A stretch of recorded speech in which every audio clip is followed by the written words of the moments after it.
Uh?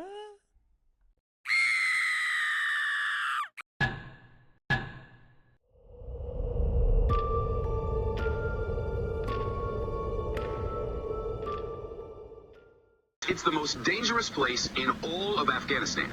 Helmand is a province in Afghanistan and is one of the world's largest sources of the opium poppy plant, the main ingredient used to produce heroin. Located within the Taliban heartland, it maintains a reputation of being one of the bloodiest battlegrounds for the many different wars and conflicts in the country's history. In the Garmsir district of the province stands an ancient mound of earth, some 100 feet above the desolate landscape.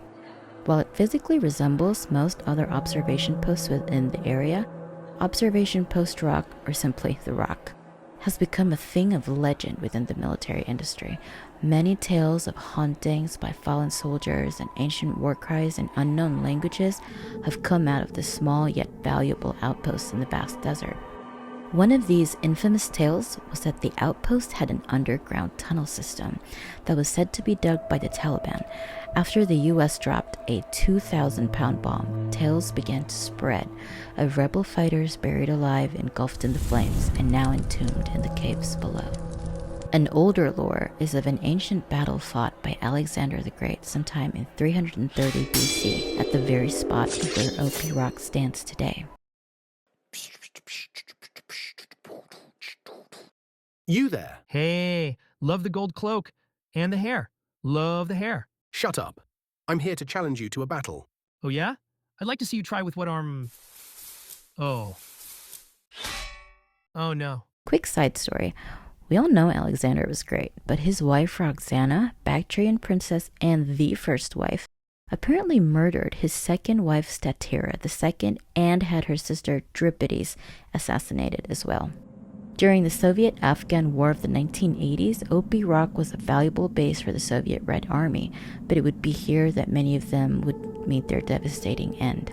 According to local legends, Soviet soldiers captured and wiped out a small faction of Mujahideen fighters in a battle at OP Rock. But when the Taliban regained control of the area, the Soviet unit was brutally slaughtered, and some of the soldiers were allegedly ritually executed. An estimated 15,000 Soviet soldiers lost their lives during the war, with many of the casualties left behind. Boris Gromov was the last Soviet soldier in Afghanistan and was in charge of the Red Army withdrawal from this country in 1989, bringing with them trucks full of Afghan historical treasures, including a tekke carpet stolen from the Darul Arman Palace, which Boris later cut up and distributed among his friends. Later occupied by the US Marines in 2008 and 2009, British and American soldiers started digging trenches to further fortify this snakehead post, but what they uncovered was truly horrifying. What started with unearthing Soviet remnants such as rusted helmets, gas masks, and construction stakes engraved with Cyrillic writing, and even more ancient relics like ceramic pottery, things quickly took a gruesome turn. They began finding bones. Not just in one or two sites, but everywhere they dug. They would find skulls, femurs, and ribs in what turned out to be a large burial ground. According to one US Marine, they could have built all of OP Rock out of just bones with what they found.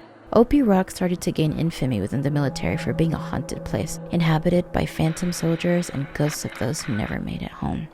Some men would request to be transferred after just a few weeks at the Rock. Many stories detail the same shared encounter of phantom flashing lights that resemble muzzle flashes from afar. Reports of walking through pockets of frigid air in the sweltering desert that made soldiers stop cold in their tracks. Another common one was the foul smell of rotting flesh that would waft through the night without any physical trace. And perhaps the most chilling of all, the eerie voices screaming in Russian, Pashto, and even an unknown, possibly long-forgotten language. In a Reddit post, a US Marine claims to have heard the words "Brozai uruzye" whispered in his ear, apparently Russian for "drop your weapon." I also had to look up what butt buddies meant because it was mentioned in the post. Probably won't be using that phrase anytime soon. In an episode of the sci-fi show Paranormal Witness, psychologists suggested that these perceived occurrences were a result of war stress and other traumatic factors such as heavy isolation and long periods of severe heat exhaustion. Paranormal researchers, in turn, have said that the site could be a thin place where the barrier between the physical and the spirit world is weakened. And with the sheer amount of death and tragedy that Opie Rock has seen, they say it's possible that the veil between the two worlds just worn down to almost nothing. Whether the truth is scientific or supernatural will most likely remain a mystery, for as long as Opie Rock stands anyway. But what is clear is that battles and war bring about enormous tragedy and a devastating loss of human life that echo through centuries past and centuries to come.